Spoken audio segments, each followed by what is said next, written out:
Toxic relationship. அதாவது ஒரு ரிலேஷன்ஷிப்னால எனக்கு ஒரு மகிழ்ச்சியும் ஒரு சந்தோஷமும் ஒரு ஹாப்பினஸும் தான் கிடைக்கணும்.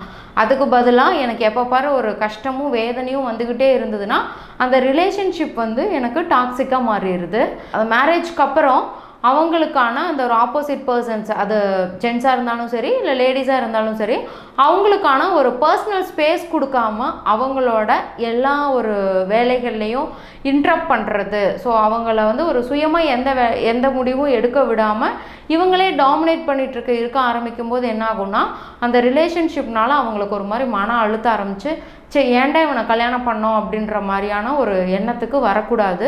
அந்த மாதிரி வர ஆரம்பிக்கும் போது அந்த ரிலேஷன்ஷிப்பே ஒரு மாதிரி டாக்ஸினாக மாற ஆரம்பிச்சிருது. இல்லை நான் சொல்கிறத தான் நீ கேட்கணும் அப்படிங்கிற மாதிரி, இல்லைனா நீ அப்படி என்னை பேச்சை கேட்கலினா நம்ம பிரிஞ்சிருவோம் அப்படின்னு சொல்லிட்டு ஒரு ரிலேஷன்ஷிப் பிரேக்கப் பற்றி சொல்லி மிரட்டி அவங்கள அடிப்பணிய வைக்கிறது. ஒரு பிரியமான ஒரு விஷயத்தை செய்யாமல் எனக்கு ஒரு வேலை ஆகணும் அப்படின்னு சொன்னால் அவங்கள ரொம்ப டாமினேட் பண்ணி அவங்கள வந்து த்ரெட்டன் பண்ணுறது. இதை நீ செய்யலைன்னா நம்ம பிரிஞ்சிருவோம், இல்லைனா நான் வாழவே மாட்டேன் அப்படிங்கிற மாதிரியெல்லாம் சொல்லி ஃபோர்ஸ் பண்ணி அவங்கள ஒரு செயலை செய்ய வைக்கும்போது அந்த பர்சனுக்கு என்ன ஆகும்னா ஏன்டா இவங்களோட வாழ்கிறோம் அப்படிங்கிற ஒரு எண்ணம் வர ஆரம்பிச்சிருது. ஸோ இந்த மாதிரி எண்ணங்கள் தொடர்ந்து ஆகும்போது தான் அந்த வந்து ரிலேஷன்ஷிப் வந்து நம்மளுக்கு டாக்ஸிக்காக மாற ஆரம்பிக்குது. இப்போ சில பேர் வந்து முன்னாடியே ஒரு பிரேக்கப் இருந்திருக்கும். ஸோ கல்யாணம் பண்ண போகிறதுக்கு முன்னாடி அவங்கக்கிட்ட வந்து அதையெல்லாம் சொல்லி கல்யாணம் பண்ணியிருப்பாங்க.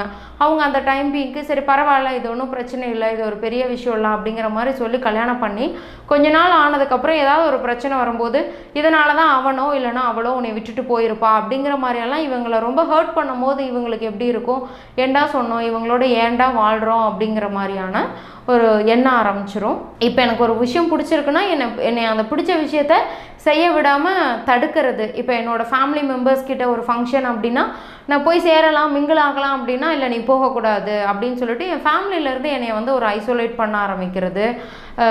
எந்த ஒரு எங்கேயுமே வந்து விடாமல் என் கண்ட்ரோலில் தான் நீ இருக்கணும், நான் சொல்கிறத தான் நீ செய்யணும் அப்படிங்கிற மாதிரி இது பண்ணுறது.